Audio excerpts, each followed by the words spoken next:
చాలా ఆరోపణలు చేస్తూ వస్తున్నారు. ఇప్పటికీ కూడా ఇంకా పోలీస్ స్టేషన్ ఎదుట కూర్చొని నిరసన తెలియజేస్తున్న పరిస్థితులు కూడా మనకు కనిపిస్తున్నాయి.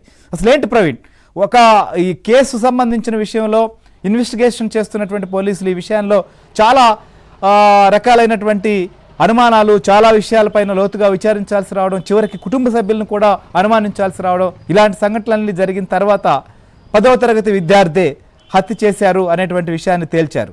అసలు ఓవరాల్గా ఎలా జరిగింది ఇది? ఫైనల్గా పోలీసులు ఇప్పటి వరకు చెబుతున్నది ఏంటి? వారి తల్లిదండ్రుల నుంచి వస్తున్న డిమాండ్ ఏంటి?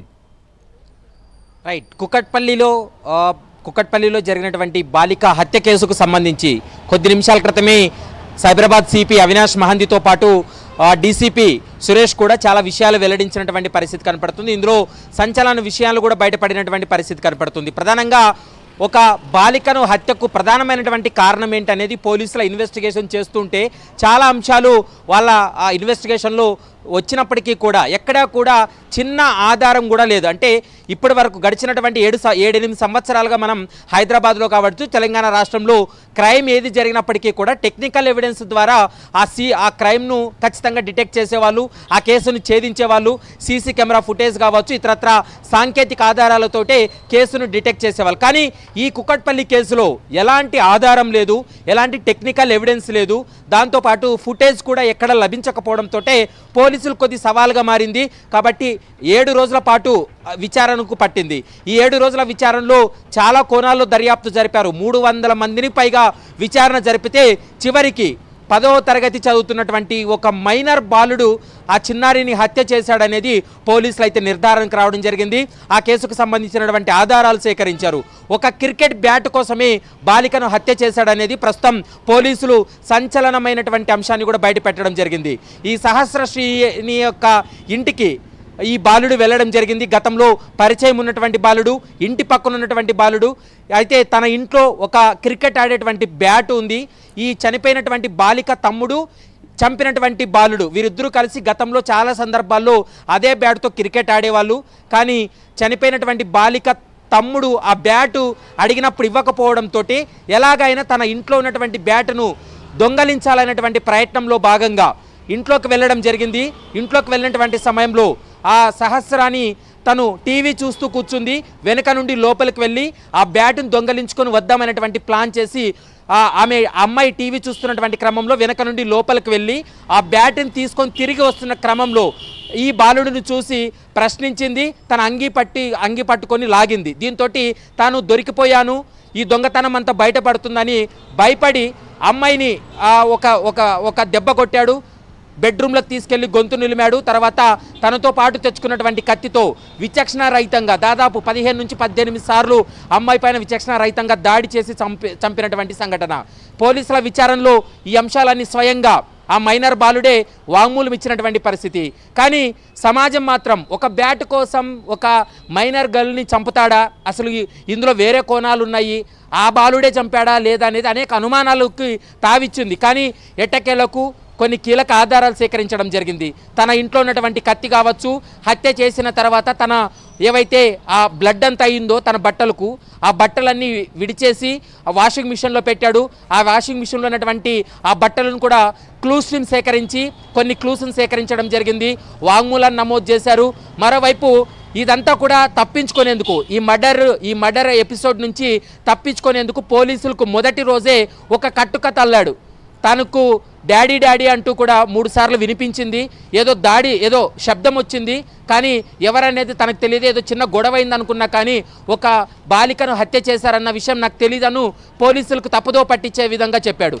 పోలీసులు కొంత సస్పెక్ట్ చేసి హత్య జరిగిన రోజు ఆ బాలుడిని 2 గంటల పాటు విచారించినప్పుడు, మీరే నన్ను అనుమానిస్తున్నారా, నా ఇంట్లో ఒక కుందేలు ఉంది, ఆ కుందేలు తనకు సరిగ్గా లేకపోతే ఆ కుందేలను డాక్టర్ దగ్గరికి తీసుకెళ్ళాను, మీరు చెప్పే సమయానికి నేను ఆ స్పాట్లో లేను, నేను డాక్టర్ దగ్గర ఉన్నాను, కావాలంటే డాక్టర్ని అడగండి అంటూ కూడా డాక్టర్ పేరు చెప్పాడు. కానీ అక్కడికి వెళ్ళి డాక్టర్ని అడిగితే నిజంగానే కుందేలు తీసుకొని డాక్టర్ దగ్గరికి వెళ్ళాడు. ఆ కుందేలు చనిపోయింది. అయితే ఇదంతా కూడా పోలీసులు తప్పుదో పట్టించాడు. అంతా జరిగింది వాస్తవమే అయినప్పటికీ కూడా హత్య చేసిన తర్వాత తనతో ఉన్నటువంటి కుందేలును తీసుకొని డాక్టర్ దగ్గరికి వెళ్ళాడు.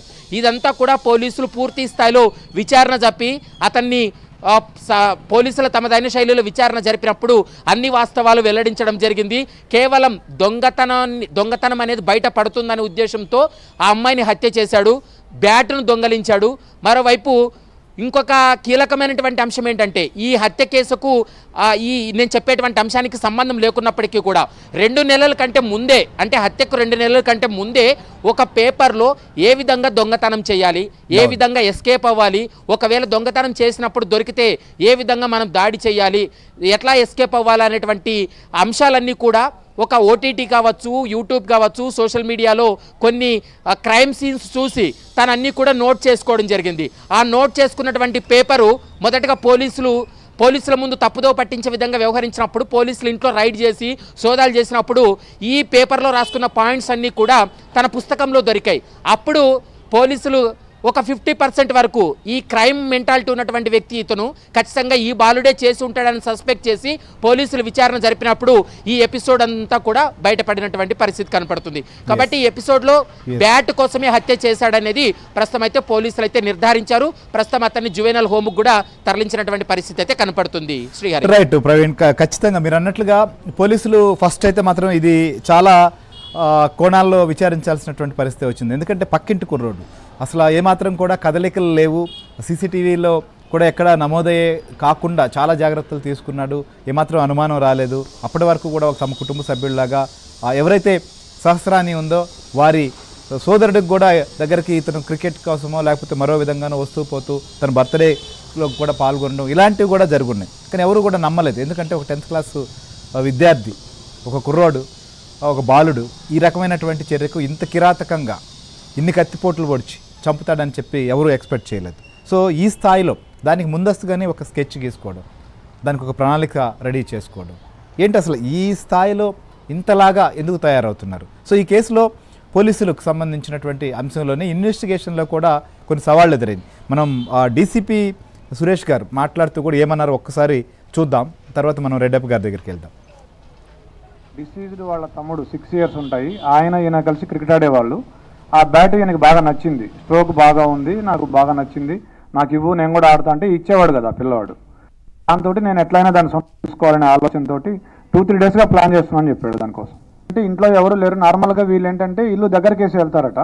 సో అట్లానే ఇంటి బోల్ట్ దగ్గరికి పెట్టి ఉంటారు, ఆ దగ్గరికి వేసి ఉంటారని చెప్పేసి వెళ్ళాడు. సడన్గా పాప ఉంది, పాప ఉన్నా కానీ పాప టీవీ చూస్తుంది, ఇతను వెనక నుంచి వెళ్ళాడు. అంటే అటువైపు తిరిగి చూస్తుంటే ఆ పాప వెనక నుంచి ఒకటే డోర్ ఉంది, వెనక నుంచి అంటే అదే డోరు, ఆ అమ్మాయి అటు తిరిగి ఉంది. ఇట్లా ఇట్లా వెళ్ళి ఆ కిచెన్లో ఉంది బ్యాట్ తీసుకొస్తుంటే అప్పుడు ఆ అలికిడికి పాప చూసి దొంగ అని అరిచింది.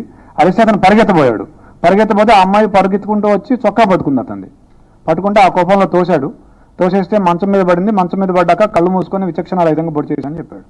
అతనికి బేసిక్గా ఈ ఓటీటీల్లో, యూట్యూబ్లో ఈ క్రైమ్ థ్రిల్లర్స్, సస్పెన్స్ మిస్టరీలు చూసే అలవాటు బాగా ఎక్కువగా, దాదాపుగా ఒక 5-6 సంవత్సరాల నుంచి అదే పనిలో ఉన్నాడు. స్కూల్ కూడా ఎక్కువ వెళ్ళేవాడు కాదు, ఎప్పుడు ఏదో ఒక తన ఆలోచనలో తను ఉండి ఇలా ఊహించుకుంటూ ఉండేవాడు. రైట్, చూస్తున్నాం ఒక క్రికెట్ బ్యాట్ కోసమే ఇప్పటి వరకు కూడా పోలీసులు అనేక కోణాల్లో విచారించినప్పటికీ కూడా క్రికెట్ బ్యాట్ కోసమే ఇంతలాగా ఈ రకంగా ఇంత విచక్షణ కోల్పోయి హత్య చేశాడు అనేది ఓవరాల్గా తెలిసింది. రెడ్డప్ప గారు ఏంటి అసలు ఒక ఇన్సిడెంట్ జరిగింది